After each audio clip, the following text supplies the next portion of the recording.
Hey, good morning. We're working on this 96 Impala again. Just a part number for the short version of the oil sensor light.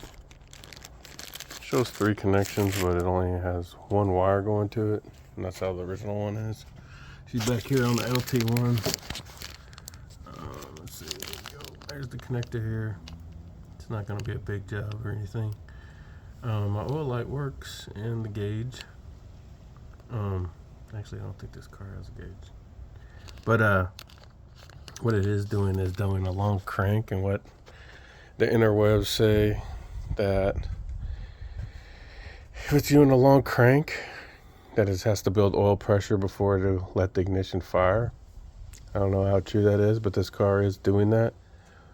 But not like today, it fired right up instantly, and then sometimes it cranks for 4 or 5 seconds before firing up, which is pretty much a lot. And yeah, we already did the crank sensor. I believe the kids did that, and there's a video for that. Anyway, we'll get started, and I'll tell you what size the socket is and stuff. Let's get to it. So as I mentioned, this part number is for a shorter version. It's just this one, which is also on the car. There's a longer one, maybe like another 3/4 of an inch. This is for this sending unit.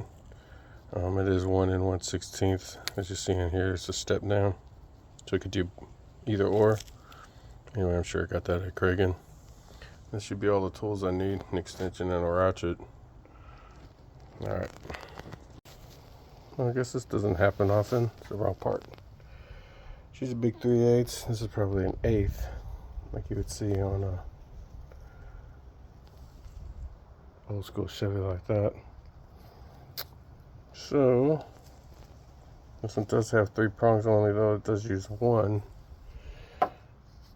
And this one has a giant hole, and it has space for it, but it only has 1.